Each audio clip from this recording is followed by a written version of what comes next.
Hello, I'm Susie, and this is my podcast.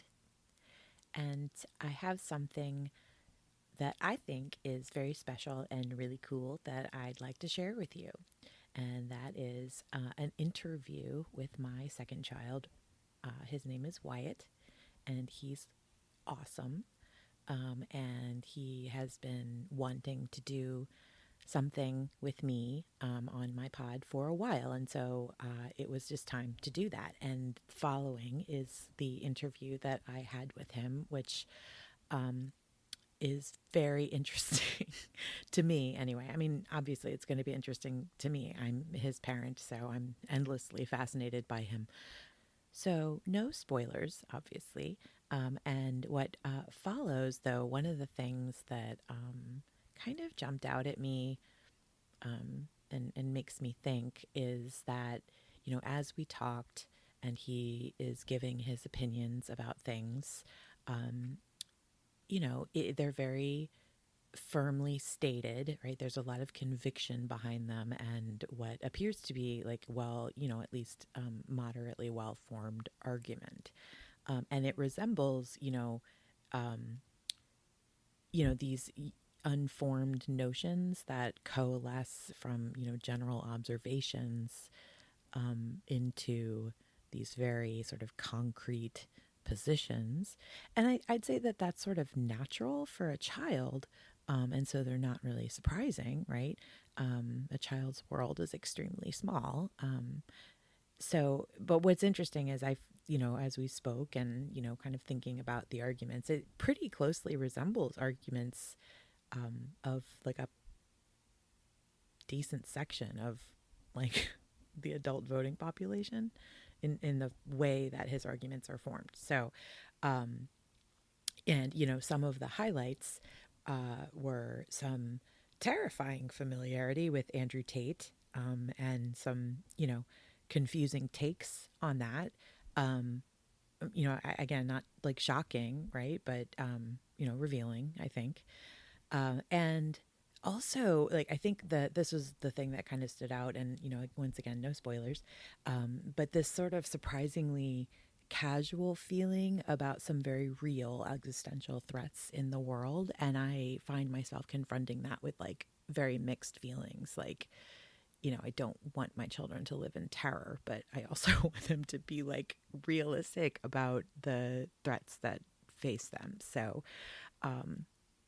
again, just really interesting conversation. I think, he was an excellent interview candidate, and I was really happy to have him participate. And I really hope you enjoy the conversation. So thanks a lot for joining me, and enjoy.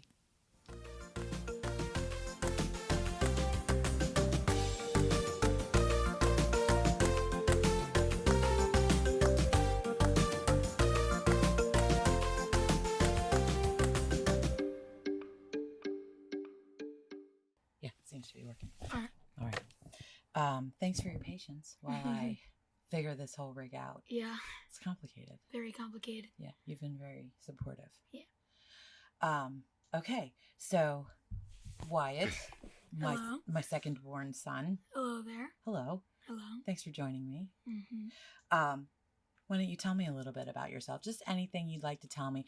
My objective here is really just to document where you are in your life and in your personhood right now. So no wrong answers. Whatever comes to mind, I'd love to hear it. And at any point, by the way, if there's something you say that you don't want me to publish, just say so. I'll edit it out. Yeah. If you think of something, you say something and then afterwards you're like, that's embarrassing. I don't want you to publish that. All right. Just let me know. I'll edit that out.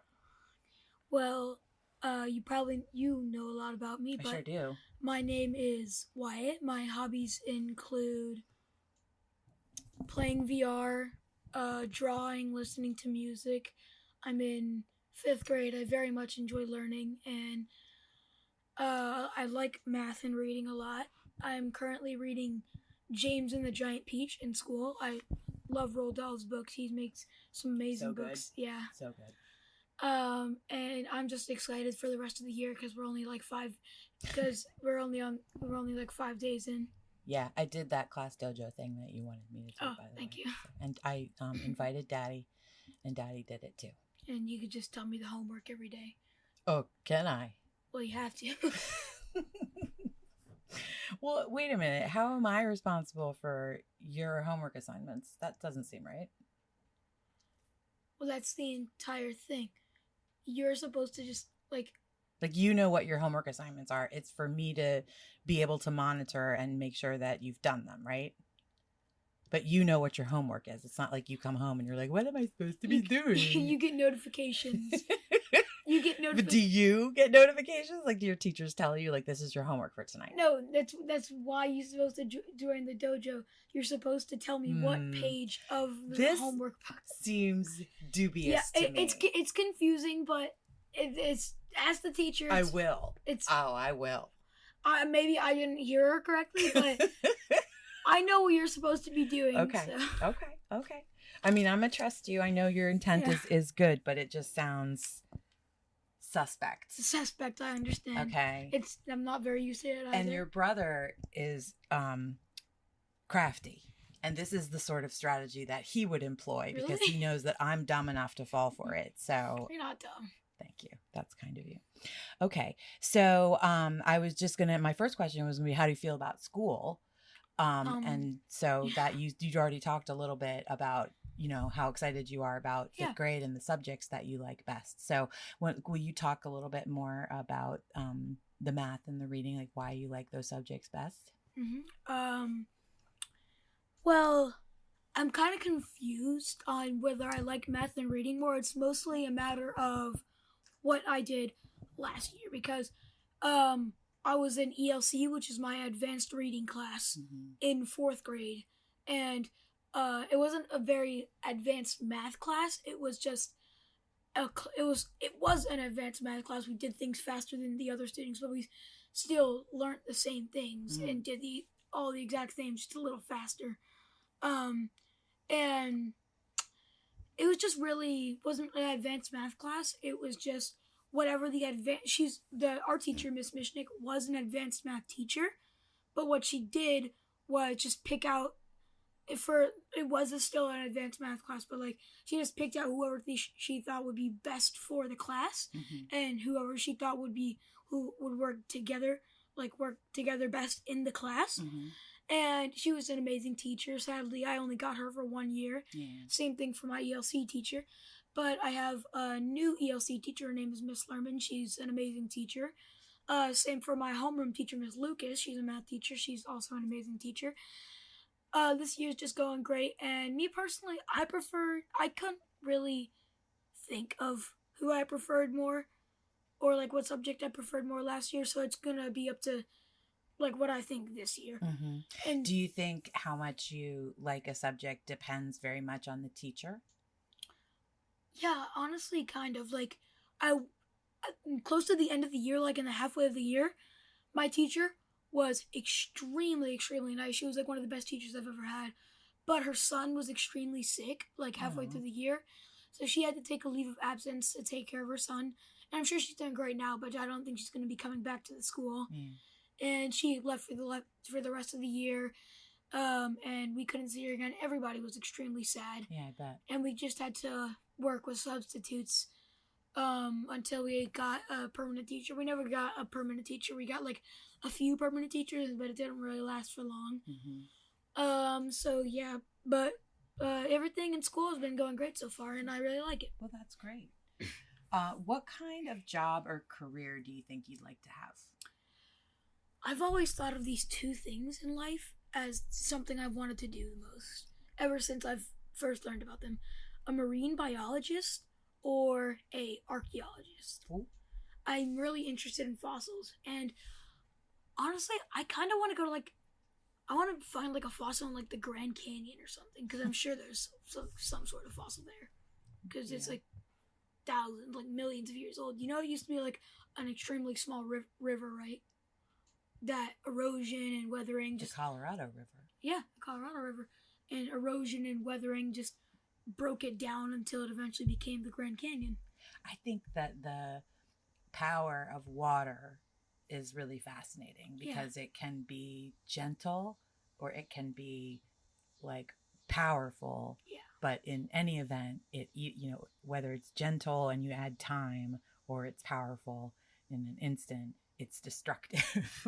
Like fire, but in a different way. Like it's elemental in a way that's like it's both gives life, takes life. It's just a really interesting element. You know what?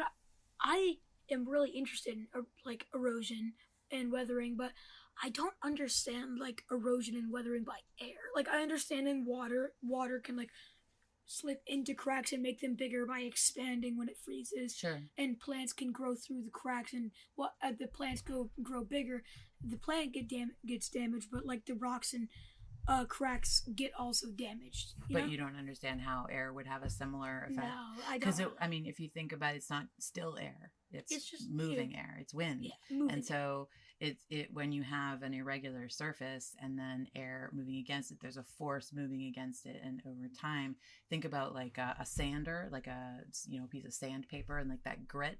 And if you move it back and forth and create the friction, it ultimately like smooths the surface. And wind basically has the same effect, but it's like a trickle of water. It's more gentle over time. Yeah. So I think my dream job would either be a marine biologist, because I really want to explore the Mariana Trench, because I'm very interested in like scary stuff. So I want to see like I want to learn what type of stuff. That's your primary interest in marine biology, is just that the sea is terrifying? No. I mean, I can get behind that. I'm not criticizing it. I just want to clarify. I mean, like, technically we know more stuff about space than right? Like, the ocean. It's nuts. Yeah. It is terrifying. It's terrifying. I think you know my feelings. I'm not very comfortable in water. Like I would love to go like down really deep into the ocean in a ship where I'm like completely safe. What about I just want to see an anglerfish. What about that submarine though? The one that the Ocean Gate submarine? Yeah. What about that? Don't you feel like weird about it after something like that happens? That's true. But I mean, like, I have like probably 35 years until I'm gonna become one. Until I. Do you think the science will catch up? Yeah, the science will definitely catch up. I'm probably sure, but like, I mean, I'm sure we learned a lot from that Ocean Gate disaster. As horrible as it was, it probably produced a lot of valuable data on what not to do. Also produced a lot of very messed up memes. I don't want to know about that. I don't want to know about the pollutants that go into your brain. That's terrifying to me. But but I'm so proud of you that you're able to regulate it and be an adaptable human being. Like, thank you. Really, I'm grateful. So you mentioned some of your hobbies. What would you say is your favorite activity? As you know, I love art, but me personally, I just really enjoy like playing my VR headset, because I have a lot of friends on there that I can also communicate without a VR headset or with a VR headset, and there's so many games, just so many interesting experiences. Like you met those friends in the VR world, right? Yeah, and there's just so many games and interesting experiences, and I'm planning on getting a gaming laptop for Christmas, and when I get Steam VR, there's this one game I really... Pretty sure yourself, aren't you? Well, yeah. It's really close, and if I get it, I really want to get this game called Vertigo 2. Okay. There's a Vertigo 1, but it's not as interesting as Vertigo 2. It's an extremely large story-driven game, completely relying on VR. There's no PC, no other platform you can play on, just VR. And it's an amazing story. I've seen stuff on YouTube about it, and I just want to play it extremely badly. Okay. Yeah. That's cool. Okay. So that obviously, actually, you've really like leaning into my interview questions here. I don't know if you read them while I was gone, but this, segues nicely into my next question, which is, I want to know how you feel about the role of technology in your life generally. Like, is it something that you think about? Is it just sort of like something you kind of take for granted? Do you think it's good? Do you think it's bad? Like, how do you feel about technology just like as a general thing in your life? Of course, like, technology, it's a big thing in my life. It's how I communicate with most of my friends. It's how I even made most of my friends. So, like, It's a big thing in my life, and I'm gotta say, there's more upsides than downsides, but the downsides outweigh the upsides, to be honest. You think? Yeah. Tell me more. Like, there's a lot of degeneracy out there on the internet that really, it just sucks. Like, yeah, you're not wrong. There's so much stuff going on out there, and like, even like politics have started to like seep into the internet like more and more and more. Like, everything has to do with the internet, and sometimes that's just not a good thing. And I just feel like sometimes it's just not the best, and there's always downsides. Like, this is a little dark. But I hope you're okay with me talking free. about this. Do what you gotta do. Say what you gotta say. I'm here for you. The internet has become a sprouting place, like a no cussing though. No cussing. A sprouting place and like a blooming spot for a lot of pedophilia. Okay. Yeah. Like, platforms, like, I don't Why do you know about this? Know about what? About what the subject you're talking about. The blooming, the nurturing of pedophilic behavior on the internet. Not nurturing, but I mean, like, what I mean by like blooming. Well, you speak of blooming. I mean that. What I mean, like, blooming is that it has kind of arose, like, with the online space. It like the amount had arose. Arose. See what you did there? Sorry. What? A rose, like a flower. Like, it has, the amount has risen. Yes. You know, it's just. So, and what do you have that? I'm just curious. I'm not grilling you. I'm just really curious. Like, do you say that as like a statement of like, I saw like some numbers and statistics, or is it just like your observation? It seems like there's more like pedo activity out there. Definitely an observation. I don't know the statistics. All I know is that the internet is the amount of pedophiles on the internet compared to the amount of pedophiles in real life. There's way too many pedophiles in real life, and that is horrible. But how do you see a distinction between the two? I feel like the internet outweighs it. How do I see a distinction? Yeah. A lot of platforms that are made for kids are or that aren't made for kids are available to a lot of children. And, you know, some people are just horrible people. And, you know, almost every single person has access to the internet. Access to the internet. So, you know, it makes for a space where those types of people can run around and do whatever they want while also staying anonymous, you know? Like an easy predatory space. Yeah.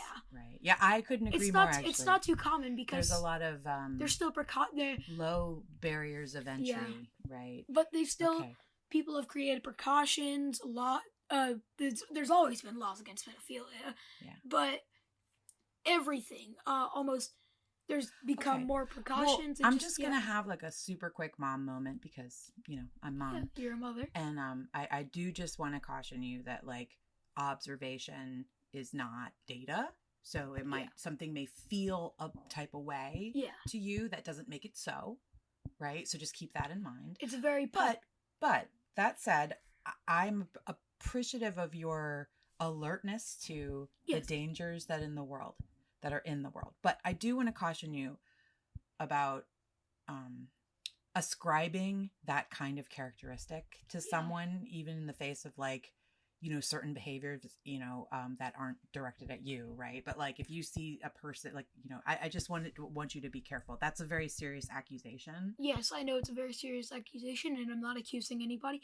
I'm just saying that the way in the internet, a lot of people can stay completely anonymous unless they're like doxxed or something. So people can. No word. And again, I'm very like I'm very pleased and proud of your alertness to the types of dangers that are in the environment where you know, and your friends, you know. Yeah, and it's not that my views is that like, oh, everybody on the internet's a pedophile. No. It's just that it's a very safe space. It's more than it should be. I mean, it's a safe space for those type of people. Like one pedophile is more than there should be. Yeah. Like it's just not great. Okay, I want to move on because I don't really want to spend a ton of time talking about pedophilia. It makes me feel yucky. Yeah. So what I want you to tell me what you know and what you think about climate change. Climate change. That's right. It's not real. Just kidding. I'm just kidding. I don't like it, and the preserving the environment, a lot stuff like that. I feel like it would be just nice. We should stop using a lot of things and just start preserving the environment. But I feel like some of the stuff that is causing climate change has also allowed humanity to technologically evolve in a way where we can do a lot more things more efficiently. Ooh, propaganda. So it's like a thing where it's like it's a bad thing for the planet, but it's a good thing for humanity. So it's like it's a good thing for now, but it'll lead to bad things, but it also lead to good things. So you're not. I'm not saying climate change is not good. No, it's No, horrible. no. I'm not asking that. I'm like, what I'd like to know is it something that you feel fearful about? Is it something that you aren't that worried about? Like, how do you feel about like how we're handling it? What do you think about that? Almost all of those things. I know that we're handling it not very well because it's still going on. Yeah. But with humanity still to this day technologically advancing almost every single second, I'm sure we'll find a way to maybe get rid of it or not. But I'm not really too worried about it right now because it's not a huge problem. It's not the biggest problem in the world right now. There's bigger problems, bigger things we need to worry about. That's so interesting because I actually think it is. I think it's the number one problem in the world Really? right now. Yeah, because it's a problem that threatens the whole world. That's true, but like it's not gotten to the point where it's going to kill the whole world. But that's the thing is that's what the science is suggesting, that we're rapidly approaching a point of no return where things aren't like. And I'm not trying to scare you because I know it's just that for now I'm not. It's not going to hurt your generation. It's it might not even hurt your children. Yeah. I don't know, but I wonder. I know it's something that we don't talk about much as a family. I just want to say this. By all means, I am worried and I am afraid of it, and I don't want that type of stuff to happen. But for now, I'm just not really worried, and I think we're safe for now at least. Okay. Yeah. Oh, I think that's a good perspective. But I think too. I'm one of the reasons why I asked is because again, I feel like it's not something we talk about much as a family. Mm-hmm. And I sometimes worry a little bit that some of the reason for that is because like to do with our privilege. Really? Yeah, because we're not really affected by it. Like the way that we live and like we really want for nothing and we don't have to worry about like flooding or famine or any of those kinds of things. So I understand. We kind of are like, yeah, it's not that big a deal because like our world is fine. You know what I mean? So the privilege, it's just. Sorry, do you want to move on? No, I'd like to hear what you think. I am afraid and I feel extremely bad, and I am so happy that people are willing to put up charities and donate their own money to help people who are in need, and that like we can accept refugees who need to move from the country because of climate or wars and stuff. And I won't say that I'm mad about our privilege. Yeah, I know. It's hard to be mad when you're like, we're doing okay. I'm living well. But I'm not saying I'm not mad because a lot of people are struggling because it feels unfair. It feels unfair. And it feels like you're kind of everybody should get their own chance to be able to live their own life and be healthy and be happy. I agree. Because no one should really deserve to hurt. Have you ever heard of the term survivor's guilt? Yeah. Like if a group of people go through a trauma together and one person lives and the others don't, that person tends to carry a lot of guilt, like what, it should have been me or why not me? You know what I mean? I kind of sometimes feel like I find myself in that place, like, and it feels ridiculous because again, we're kind of like, we're in a really good place. Like we're doing, really, really well, but you're kind of like, why me? Like what's special about us? Like, I'm not, we didn't work. I work hard, but like, I didn't, you know what I mean? Like like somebody else like works just as hard as me and they may have like a third of what we have. It's just a little bit like, it just feels really unfair. When you mention like the survivor's guilt thing, I feel you. And it kind of reminds me of something because, of course, you know Andrew Tate. Yeah, he's gross. I hate him. Yeah, I he's don't real, like real him. bad. He I think he's going to go to jail for a long time. Yeah, he sometimes makes good points that are actual common sense. Sorry? Because sometimes everybody has common sense. Are you listening to Andrew Tate on the rest? No, but what he also does is be a horrible misogynistic person who just is not a good person. And by all means, I don't like him. But I'm not saying that he hasn't ever made a good point. Well, I mean, you could say that about Hitler, too. Yeah, you know what I mean? So, like, one time he said, I'm not saying this is one of his good points. One time he was like, oh, this person, they lived in, like, I can't remember where he said they lived. They got in a plane crash. They were the only survivor. They saw their mother decapitated and then got rescued and didn't have to go to therapy. You get called a racial slur on the internet and have to go to therapy. This person saw their mother get decapitated and not have to go to therapy. It's just dumb because, like, where are you hearing Andrew Tate speaking about things? Why and where and like how? TikTok and stuff, because people make edits of Andrew Tate saying dumb S word and then critique him for it. Is that the kind of stuff you're most of the time pointing out what an idiot Andrew Tate is, or is it more like, here's a really good point that Andrew Tate makes? Like, what? Usually they're not talking. It's just like some sort of like super Sigma edit. And okay. And so it's making fun. Yeah, like it's satire in some ways. It's satire. It's satire most of the time. Nobody really likes him, but like a lot of people have their entire account dedicated to making like Andrew Tate fan edits and like. Ugh. And it's gonna be like. Doesn't that feel body to you? That seems like it would be a bot. I know.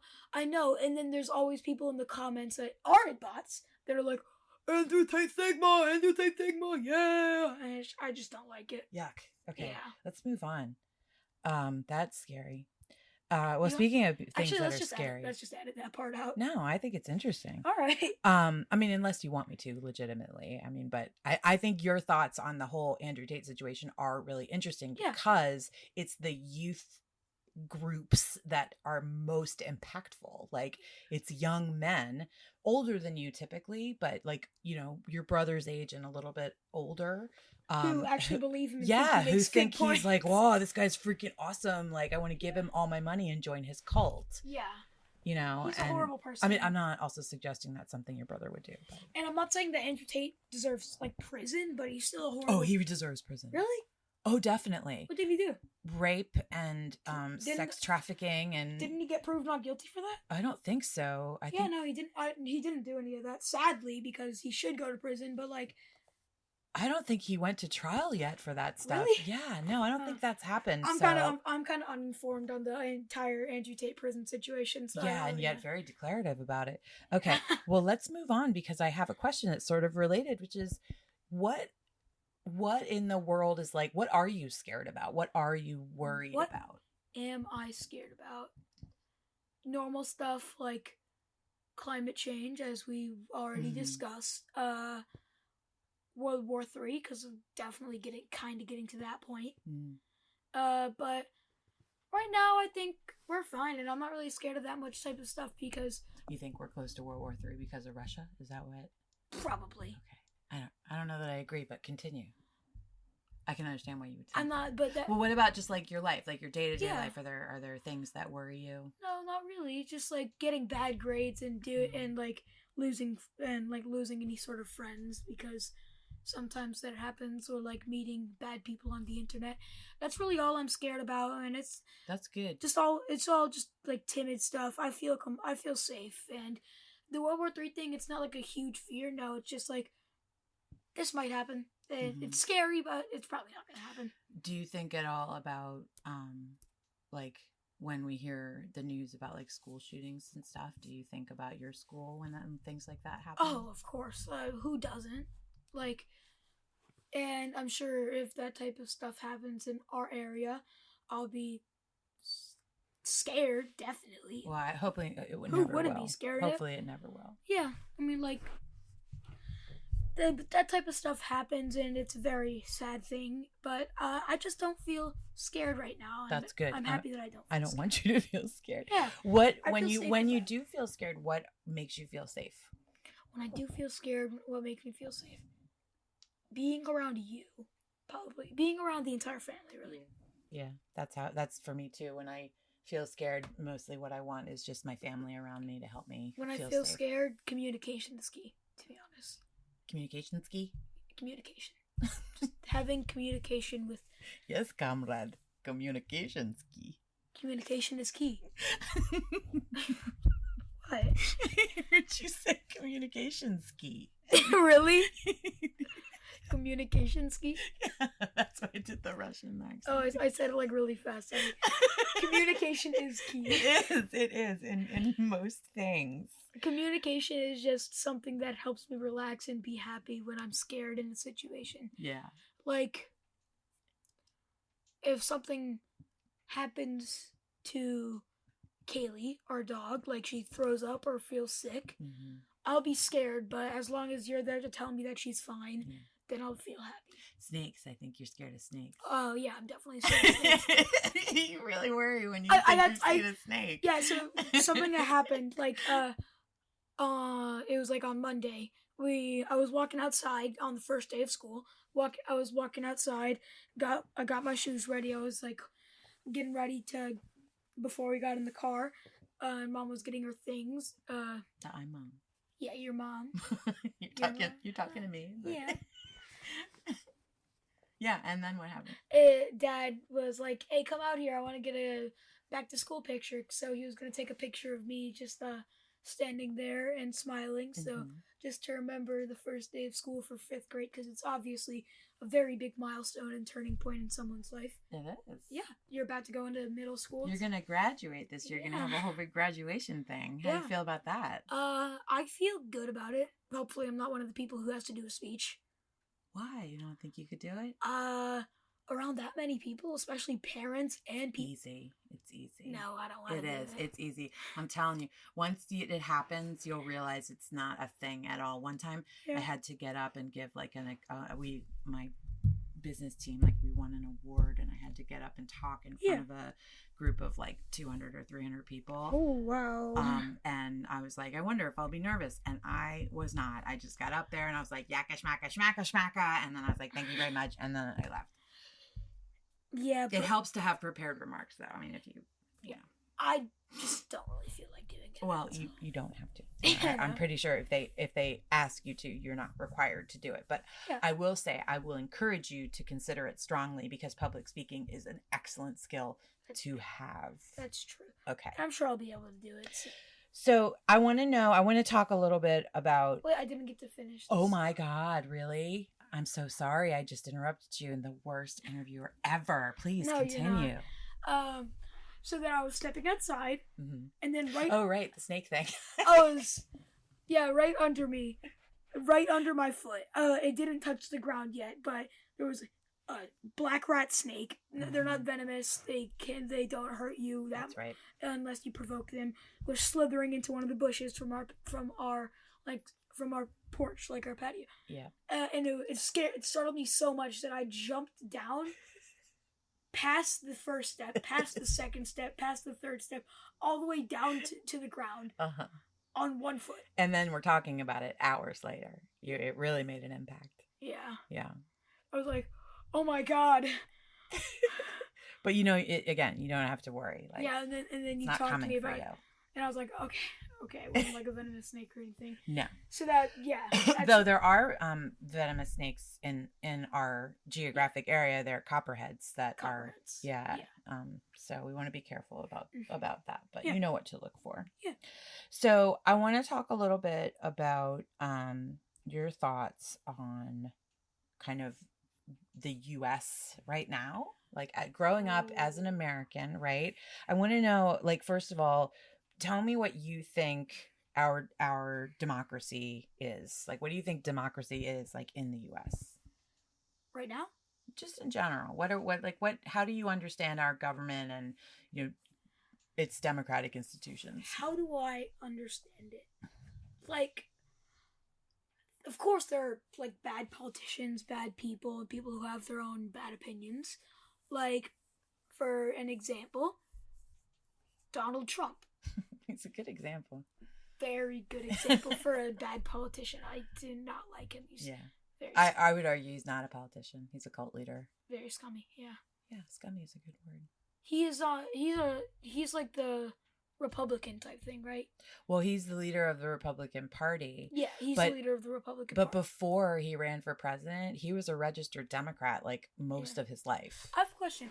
Me and you, like, do you think we're like left side? Oh boy, yeah. Democrat, like liberal? I am like left of left. Yeah, like I'm way on the left. You, I suspect, lean in similar directions because let's face it, the apple doesn't fall far from the tree, and this is the environment in which you live. But also, one of the reasons why I'm as liberal as I am is because I grew up in an area that's incredibly economically diverse, ethnically diverse, like, you know, racially diverse. So I'm like, and you did too. as you said, the apple doesn't far fall from the tree, and yes, I do have very left side values, as you know, but I'll never lean to the right side. That I'll never. First of all, never say never. You never know. But I just don't want to be really. I get it. I agree. I think you probably will, in today's will like maintain a more liberal political position. But today's Republican values are because of Donald Trump mostly. And I'm not too informed about this. I just don't really want to do that. But I'm kind of leaning towards, what I mean by the middle section is that, like, I don't really care about it. I'm a liberal, but I don't really care about it. All I just want is also 10, so. Yeah, all I just really want is good. Good meaning what? Good stuff to happen. Okay. So, like, I don't... Good political actors, like good political outcomes, right? Just good in general. Good in general, yeah. People do good. It's good for the state of America. Yeah. Do you think it's important to vote in elections? Well, yeah, pretty much, because, like, there could be, like, a really good person and a really bad person, but the really good person has a lot of people on his side, but the really bad person has more people on his side than the really good person. You could contribute to the really good person. Financially, I mean. Huh? How do you mean contribute? Contribute by voting. And help him. Well, I mean, like, presidents definitely get help financially. Like donations and stuff. But also, someone who really feels for the good of America is someone that you want to have as president, you know? And a really bad person who only really cares about money and themselves is not someone you want to elect. So I would agree. I feel like voting, as long as it's for the good person in the situation, even if they're not the best, as long as they're better than the bad person, then I would rather have the good person in charge. I think that's a good perspective. What do you think about President Biden? President Biden, you know, I don't really have too much bad stuff on him. I'm very uninformed about him than I am a lot of other presidents, but like he's been doing good for the country, you know? He's been doing a lot of good. I don't really know a lot about his values and if he's doing too much good like for other people, but all I know is that he's doing good for the government, doing good for America. And me personally, I just think he's just good. Yeah. I don't have too many views or values on him. I'll be honest, I don't have a lot of opinions about Joe Biden either. Yeah. And as an individual, but I will say he's just very anonymous and like oblivious. He's bland. He's bland. And I feel like he does that on purpose because Trump is so attention grabby. Like he kind of wants to be the... Trump is everything but bland in the worst ways. Right. He's too spicy. Too spicy. Okay, that's awesome. You're a really great interviewee, Wyatt. Thank you. How do you feel about being American? Do you like being American? Yeah, I love it too. I'm happy about where I live. I feel like I'm in good conditions, and I don't think I would like to change anything about my life right now. Yeah, me too. Yeah. And what do you think you feel most proud of in yourself? What do I feel most proud of? My creativity, smarts, and ability to be able to read and conceive stories or politics. That's a really good answer. That's excellent. Okay. Well, that's my list of questions. Thank you. Do you have anything else that you'd like to say? Thank you for having me on here, and honestly, I would love to do this again sometime. I would like that too. All right. It would be super fun. Okay. Okay. Thank you. Good job, Wyatt. Yeah.